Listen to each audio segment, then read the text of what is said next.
Halo anak-anak, masih bersama dengan Bu Rosi. Video kali ini adalah video pembahasan sambungan dari video sebelumnya ya. Untuk video kali ini, Bu Rosi akan membahas beberapa soal dari uji kompetensi 9. Baik, satu persatu kita akan bahas soal tersebut. Soal-soal yang saya bahas ini adalah soal-soal yang paling sering keluar ya. Kita mulai. Nomor 4. Diketahui ABCD merupakan bujur sangkar dengan sisi 10 cm. BE sama dengan X dan CF sama dengan 2X.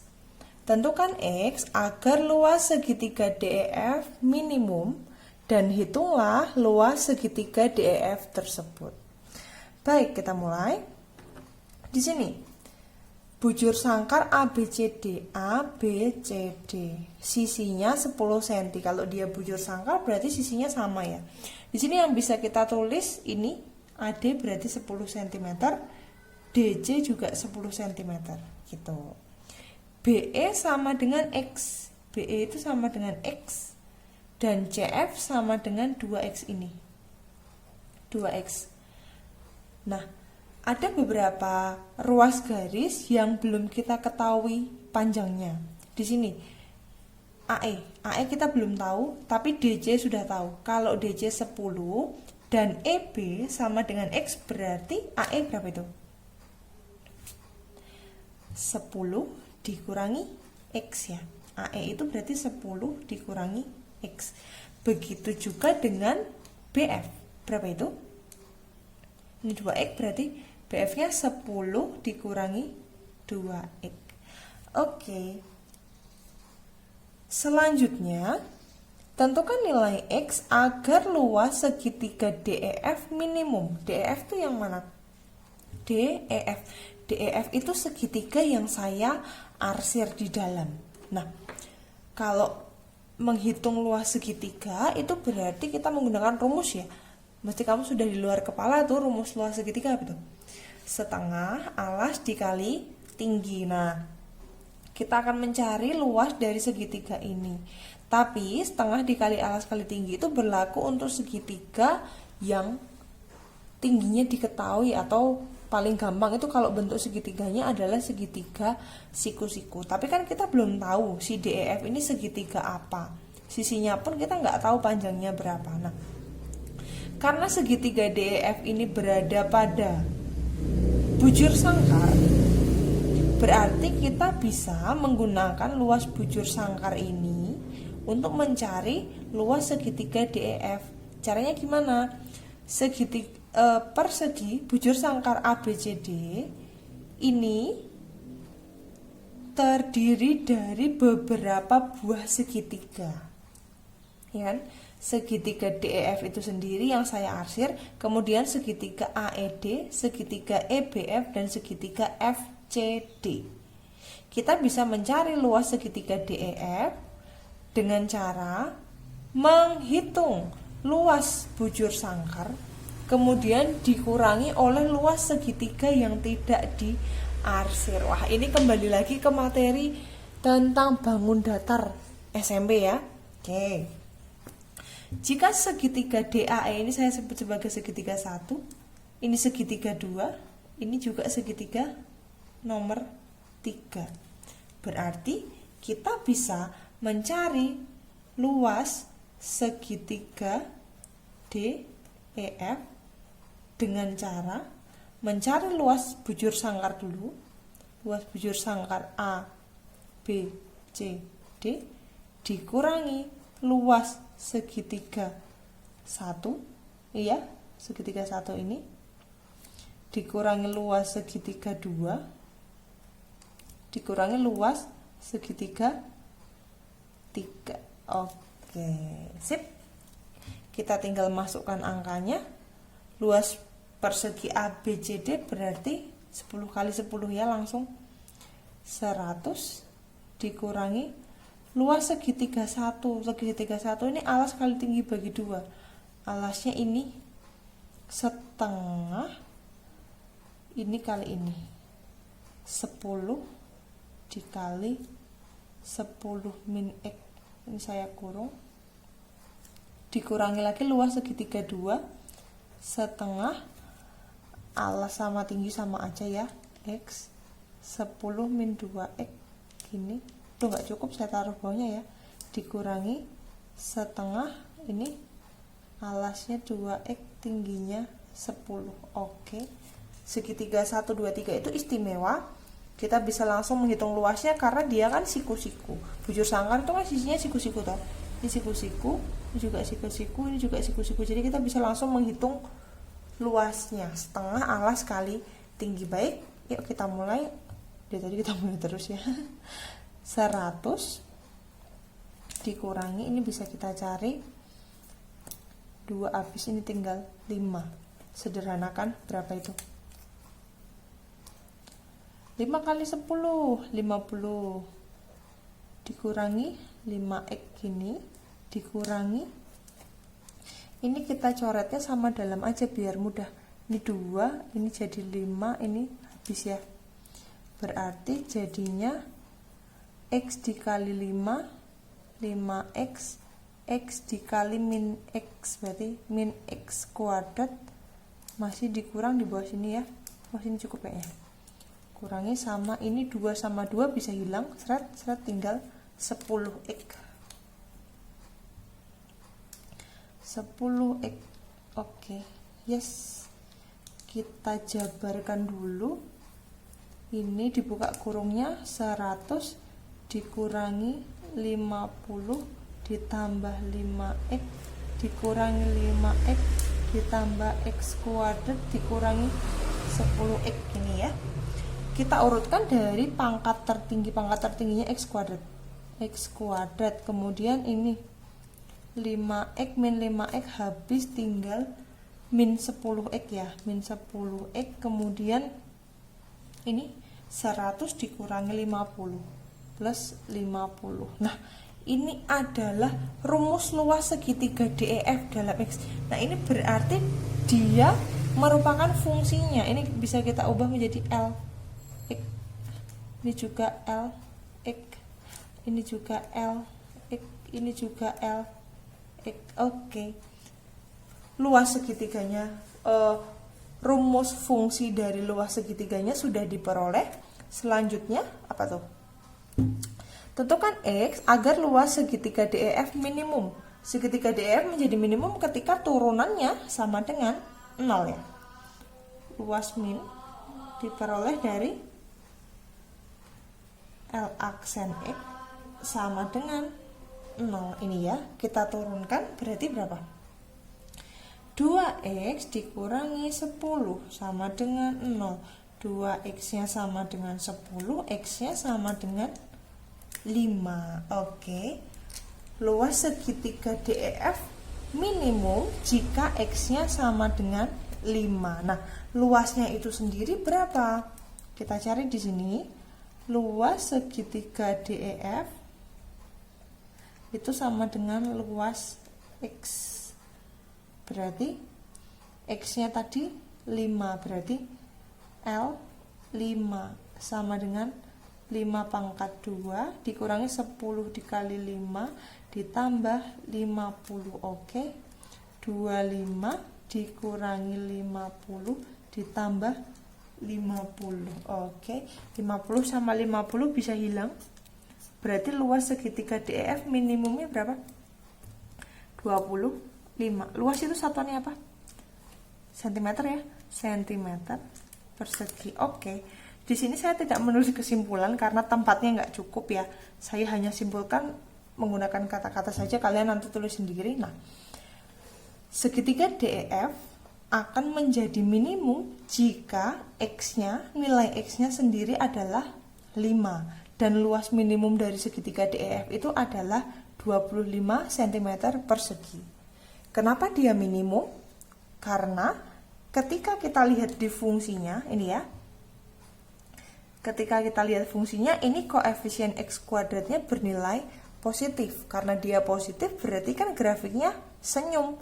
Kalau senyum berarti puncaknya ada di bawah. Karena puncaknya ada di bawah berarti dia merupakan nilai minimum. Betul ya? Oke, itu dia nomor 4.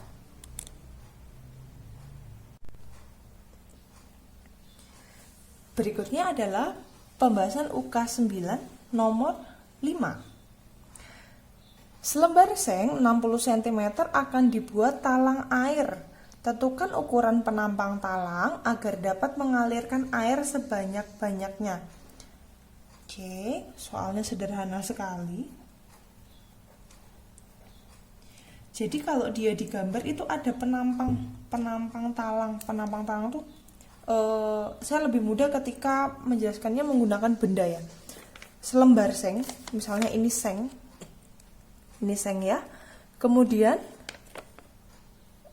lebar sengnya itu 60 cm dari ini lebarnya 60 cm. Kemudian akan dibuat talang air. Kalau akan dibuat talang air berarti sisi kiri dan kanannya itu kan akan dibengkokkan. Gini kan? Akan dibengkokkan kayak gini kan. Nah, ini gambar ini yang tertera pada LKS-mu. Nah, jadi ada selembar seng akan dijadikan talang, akan dibuat talang, berarti kan kiri sama kanannya harus dibengkokkan ya, agar dia bisa menampung air toh. Nah, begini. Kemudian kamu suruh menentukan penampang talang tersebut agar dapat mengalirkan air sebanyak-banyaknya. Jadi ini dilipat berapa? Ini berapa? Ini berapa senti? Yang ditanyakan itu. Ini berapa senti agar dia dapat mengalirkan air sebanyak-banyaknya. Air itu kan bisa lewat kalau dia kan lewatnya segini kan. Segini kan ya. Penuh segini kan. Ini ke belakangnya ini enggak usah dihitung. Kalau talangnya panjang, dia pasti mampu menampung air lebih banyak. Tapi kan yang dihitung penampangnya saja, ininya. Semakin besar penampangnya, maka airnya akan semakin banyak juga yang bisa ditampung. Jadi kita cukup menghitung penampangnya saja yang di sini. Ini aja. Nah, di LKS kamu dituliskan itu sisinya namanya A, B, C, D gini ya. Ini. Saya akan menggambar secara 2 dimensi saja. A, B, C, D. Nah, itu nanti kan airnya lewatnya di sini, di dalam sini. Ini airnya nih yang biru-biru ini, di bawahnya ini air. Nah, itu dia. Jadi sebenarnya teknik menyelesaikan ini sama seperti ketika kamu menyelesaikan soal cerita yang kandang ayam. Kamu bisa lihat di video saya sebelumnya. Nah, itu berarti kita hanya tinggal menghitung lebar, panjang sama lebarnya ya. Oke, kita mulai. Karena lebar seng itu 60 cm, saya akan memisalkan AB ini X, DC ini juga X. Berarti BC bisa diperoleh dari berapa nih? 60 dikurangi 2X. Nah, sama persis seperti kandang ayam ya. Kandang ayam pada soal sebelumnya. Itu, tentukan ukuran penampang talang agar dapat mengalirkan air sebanyak-banyaknya. Berarti kan kita akan menghitung luas ya. Luas persegi panjang A, B, C, D. Dapatnya dari mana? Panjang dikali lebar. Panjangnya adalah 60 dikurangi 2X, lebarnya adalah X. Kita buka kurungnya berarti 60X dikurangi 2X pangkat 2. Ini adalah fungsi X, fungsi luas dalam X. Oke. Fungsinya sudah ketemu. Selanjutnya, tentukan ukuran penampang talang agar dapat mengalirkan air sebanyak-banyaknya. Kalau dia dapat mengalirkan air sebanyak-banyaknya, kuncinya cuma satu, yaitu ketika diturunkan sama dengan 0 di sini ya. Ketika diturunkan sama dengan 0, saya tulis di sini L aksen X sama dengan 0. Berarti langsung saja 60 dikurangi 4X sama dengan 0. Berarti 4X sama dengan 60, X-nya sama dengan berapa itu? 15 cm ya. Oke. Berikutnya, tentukan ukuran penampang talang agar dapat mengalirkan air sebanyak-banyaknya. Ini ukuran penampang talangnya panjang kali lebar. Berarti panjang penampang talangnya tadi kan panjangnya 60 dikurangi 2X ya, berarti 60 dikurangi 2 dikali 15. 60 dikurangi 30 berarti 30 cm. Kemudian lebar penampang talangnya adalah X, lebarnya berarti 15 cm. Lah ukuran penampang talang itu sendiri berapa? L dalam X sama dengan tadi 60X dikurangi 2X ini ya. Nih dari sini. Berarti X-nya kita ganti dengan 15. Nah, sini. Langsung diganti dengan 15 saja. Berarti jadinya 60 dikali 15 dikurangi 2 dikali 15 pangkat 2. Sebenarnya bisa kok kalau kamu langsung menghitungkan panjang kali lebar 30 kali 15. Nanti jawabannya berapa nih? 450, 450 ya. Kita cek ini benar enggak? 60 kali 15 itu 900 dikurangi 2 kali 15 kuadrat itu 225. Berarti 900 dikurangi 450. Bener gak? 450 satuannya apa? Cm persegi. Sama ya. Ketika kita menghitungnya dengan menggunakan rumus luas tadi, luasnya kan berarti panjang dikali lebar. Panjangnya tadi 30 kali lebarnya 15. 30 kali 15 450 cm persegi. Sama. Kamu boleh substitusikan, kamu juga boleh menggunakan rumus manual. Tetapi saya sarankan menggunakan rumus substitusi dari fungsi karena kita kan mainnya pakai fungsi. Begitu soal nomor 5. Selanjutnya masih di UK 9 nomor 6. Sebuah karton berbentuk bujur sangkar ABCD dengan sisi 12 cm. Pada setiap sudut karton dipotong bujur sangkar dengan sisi X cm. Lalu dibuat kotak tanpa tutup. Tentukan nilai X agar isi kotak tersebut maksimum dan hitunglah isi kotak maksimum tersebut. Nah, baik.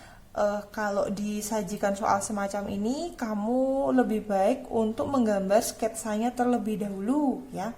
Jadi biar kamu bisa menentukan gambaran dari si bangun yang dimaksud. Nah, sebuah karton berbentuk bujur sangkar ABCD.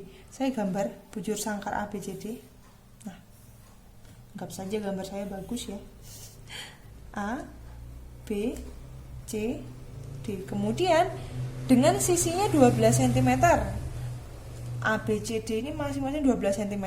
Pada setiap sudut karton dipotong bujur sangkar dengan sisi X cm. Lalu dibuat kotak tanpa tutup. Jadi ini nanti dipotong. Ujung-ujungnya ini dipotong. Bentuk bujur sangkar kecil. Ini dipotong.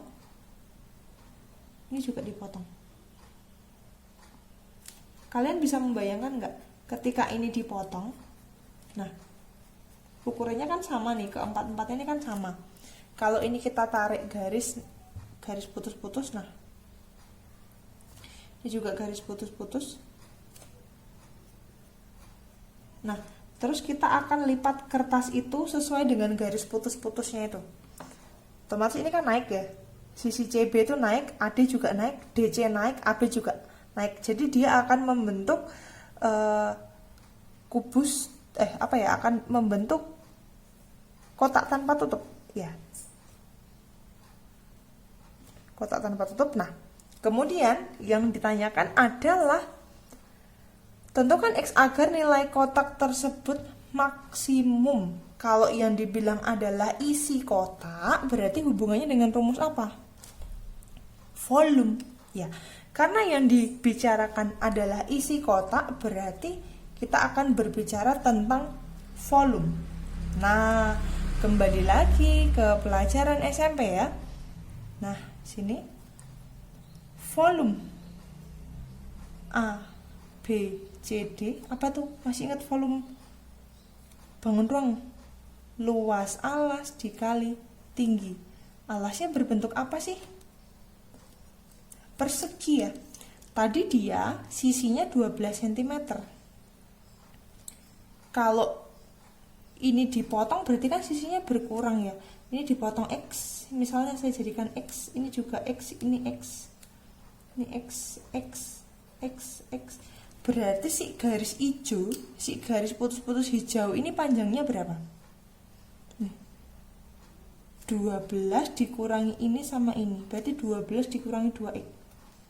12 dikurangi 2x ini juga sama, 12 dikurangi 2x. DC kan 12, ini x, berarti kan sini 12 dikurangi x dikurangi x, berarti 12 dikurangi 2x gitu ya. Kembali lagi ke rumus volume. Volume luas alas dikali tinggi. Alasnya berbentuk persegi, berarti sisi kuadrat dikali tinggi. Sisi kuadratnya kan berarti 12 dikurangi 2x, ini kuadrat dikali tingginya. Yang nantinya akan menjadi tinggi si kotak itu siapa? X kan? X-nya akan menjadi tinggi si kotak. Oke, kita jabarkan. Angkanya agak besar dikit ya, tapi tidak apa-apa. 12 kuadrat 144, kemudian 12 min 2 24, min 24 min 48x plus 4x kuadrat dikali x. Oke. Saya langsung urutkan dari pangkat terbesar ya. Di sini 4x pangkat 3 dikurangi 48x kuadrat ditambah 144x itu adalah volume dari bangun ruangnya, dari si kotak itu. Nah, selanjutnya yang ditanyakan adalah nilai X agar isi kotak maksimum. Tadi syaratnya apa? Syaratnya adalah turunannya sama dengan 0. Nih, max jika V aksen X-nya sama dengan 0. V aksen X-nya. V aksennya siapa? Ini tadi. Ini Vx, volume dalam X ya. V dalam X, ini Vx ini ya. Salah. V-nya belok. Oke. Itu dia. V dalam X. Nah, ini dia akan menjadi maksimum jika V aksen X sama dengan 0. Oke, kita turunkan 3 kali 4 12x pangkat 2 dikurangi 48 kali 2 itu 96x ditambah 144 sama dengan 0. Oke, aduh angkanya besar sekali, kita bisa sederhanakannya ini.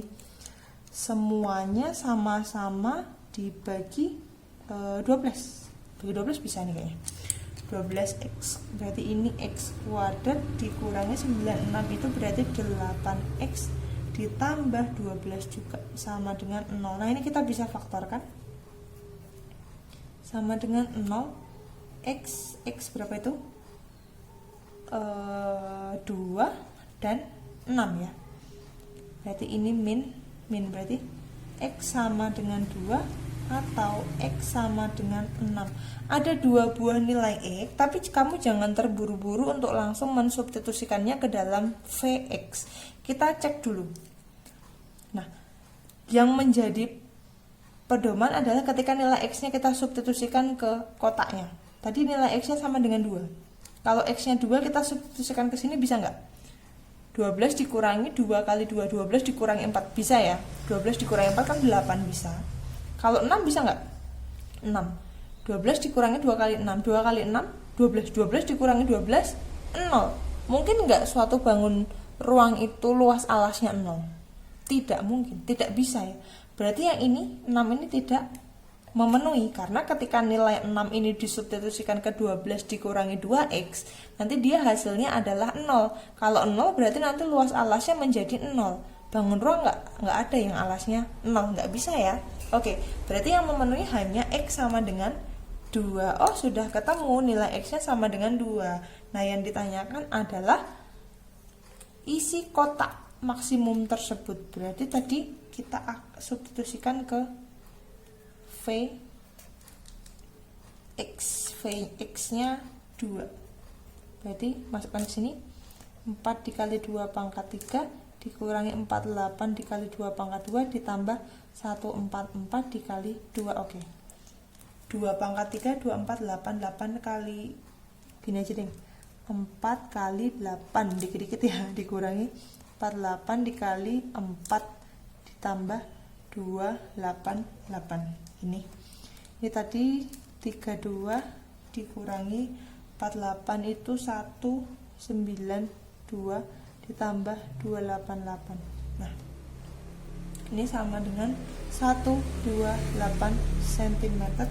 Karena dia merupakan bangun ruang, berarti satuannya adalah cm pangkat 3. Oke, nah kesimpulannya nilai X agar kotak tersebut maksimum adalah 2 dan volume maksimum dari kotak tersebut adalah 128 cm pangkat 3. Begitu ya.